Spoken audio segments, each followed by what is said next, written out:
Hey, what's up, anglers? I'm Doud-Martin, editor with Bass Angler Magazine. I hope you're all healthy, practicing safe and responsible social distancing, hopefully out on the water. You know, one of the things I've been throwing a lot of lately is a swim jig. They've just been really keen on a swim jig, and I think one of the reasons for that is everyone seems to be throwing chatterbaits these days. The spinnerbait's been making a comeback for the past few years, but chatterbaits seem to be a lot of the go-to baits for folks, especially on lakes and reservoirs that have a lot of vegetation. So I still throw the chatterbait, but I've been throwing the swim jig a lot, and I feel like they're keying in on this a little bit more because it's more subtle. There's a lot of vibration with the chatterbait. With the swim jig being a more compact profile, really the only action you're gonna get, unless you're working it yourself, is the action that you have on the trailer. In this case, when the claws get going on this, I think it's enough. I don't really have to work the bait back. A lot of times you'll see anglers sort of hopping the bait, a swim jig, back to the boat, in this case a kayak, but I don't think it's necessary for me for the most part. I like throwing the swim jig because it's compact. It comes through cover extremely well. That's one of the downsides to a spinnerbait or a chatterbait, for instance, when you're throwing it around grass or tules or lily pads, what have you. A lot of times it gets hung up a lot more easily than a swim jig does. So fishing the Delta, for instance, with a lot of grass and tules, the more compact profile of a swim jig is very effective.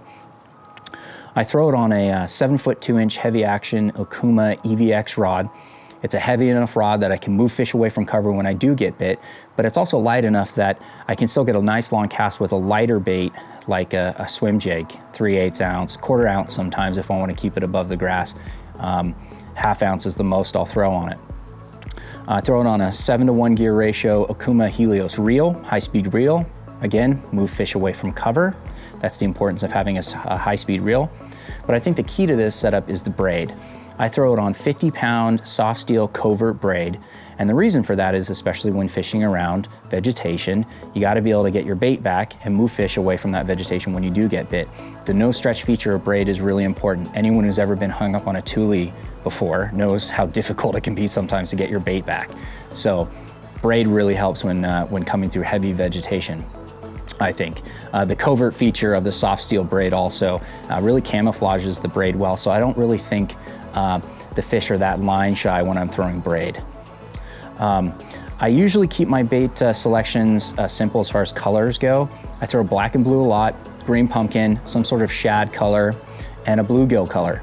And it just kind of depends on water clarity and time of year. It will depend on what color swim jig I decide to throw. So, you know, next time you're out on the water, you're fishing a lake or river that's got a lot of vegetation, try swim jig. If they stop biting the chatterbait or the spinnerbait, try swim jig. I think you'll be surprised at how many bites you get. For more information, check out okumafishingusa.com.